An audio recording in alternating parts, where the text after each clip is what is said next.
Ang mga pader, 20 metro ang taas. Ang lapad nito ay 8 metro. Yari sa volcanic tuff na hinakot mula Guadalupe, Makati na malamang ay binuga ng bulkang Taal. Ang 60 ektaryang walled city o Intramuros ang pinakamalaking kuta ng Kastila sa East Indies. 3 ang mayor na layunin ng kuta. Una, bilang defense fortress laban sa mga kaaway.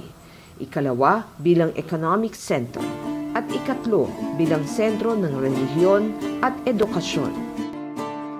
Tadtad ng kanyon ang Intramuros. May mga kanyon na nakatutok sa Manila Bay bilang depensa sa pag-atake ng mga pirata. Si Linfeng o Limahong ang tanging naiulat na nagtangkang lusubin ang Intramuros. Nabiguman, napatay naman ng mga pirata si General Martin de Goiti. Mas maraming kanyon ang nakatutok sa lokal na populasyon. Ang mga kanyon sa bahaging ito ng Fort Santiago ay nakatutok sa mga bayan ng San Nicolas, Binondo at Tondo. Ang Pueblo del Parian o lugar ng pamilihan ay itinalagang kalakalan at tirahan ng mga Inchik. Subalit ang mga kanyon ng Puerto del Parian at Baluarte San Gabriel ay nakatutok rin dito. Ito ang kasalukuyang Mehan Garden.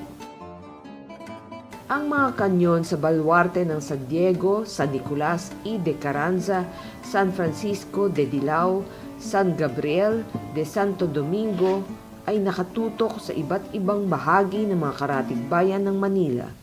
Bukod dito, may 400 Kastilang Guardia Civil ang nasa garrison ng Fort Santiago. Ang Intramuros, ang mukha ng pasismo sa bahaging ito ng mundo. Samantala, ang mga galyon na bumiyahe mula sa China ay dumadaong muna sa Intramuros, sa Plaza Mexico. Sa gusaling ito ng Aduana o Customs House sa Plaza Mexico, dumadaan upang buwisan ang mga kalakal, papasok at papalabas ng bansa. Mula sa Plaza de Mexico, bumabiyahe ang mga galyon patungong Acapulco, Mexico, saka ibabiyahe patungong Amerika at Europa.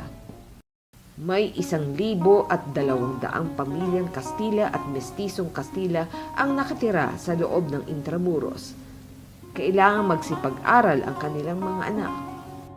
Itinayo sa loob ng Intramuros ang kauna-unahang universidad sa Asia, ang Universidad de Santo Tomas o UST, taong 1611. Itinayo rin ang Colegio de San Juan de Letran. Ang mga ito ay para sa mga kalalakihan. Nagtayo rin ng mga universidad para sa mga kababaihan tulad ng Colegio de Santa Rosa at Colegio de Santa Isabel. Ang unang eskwelahan ay ang Eskwela Municipal de Manila na kinalaunan ay naging Ateneo Municipal de Manila. Sa mga panahong ito, mula 17th at 18th century, nagsimulang umusbong ang Age of Enlightenment or the Great Age of Reason sa Europa. Mula sa mga matitinding diskurso sa usaping siyensya, politika at filosofiya, umusbong ang mga ideya o konsepto tulad ng kahalagahan ng kaligayahan ng tao, pagpapalalim ng karunungan, pagkakapatiran, kalayaan, at gobyernong nakabatay sa saligang batas. Ang mga ganitong ideya ay kontra monarkiya at simbahan, at nagbigay daan sa mga pampulitikang revolusyon tulad ng French Revolution noong 1789 na nauwi sa pagtatatag ng French Republic. Ilan sa mga intelektual na naging bahagi nito at naglathala ng mga libro ay sina Cesare Beccaria, Denis Diderot, David Hume, Immanuel Kant, Gottfried Wilhelm Leibniz, John Locke, Montesquieu, Jean-Jacques Rousseau, Adam Smith, Hugo Grotius, Baruch Spinoza, at Voltaire. Ang intellectual and philosophical movement na ito ay kumalat sa buong mundo, kaya't hindi katakataka na nakarating din ito sa Las Islas, Filipinas.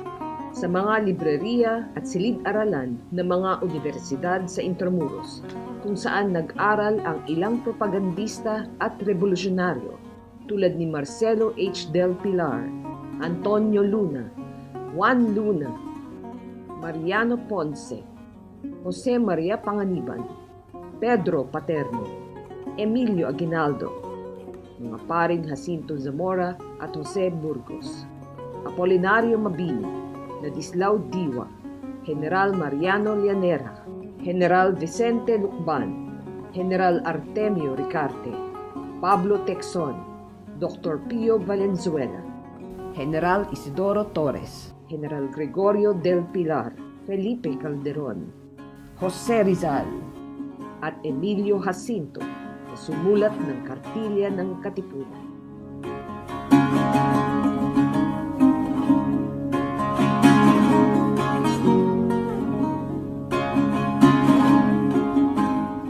Nang nilusob ng mga Guardia Civil ang bodega ng Fresel and Company noong 1897 kung saan nagtrabaho bilang bodigero si Andres Bonifacio, isa sa mga librong natagpuan at kinumpiska ay ang The Social Contract ni Jean-Jacques Rousseau. Napigilan man ng mga kanyon ng matatayog at malalapad na pader ang kahit anong tangkang paglusob sa Intramuros. Ngunit hindi nito napigilan ang pagdaloy ng mga ideyang radikal na naging mitsa ng revolusyon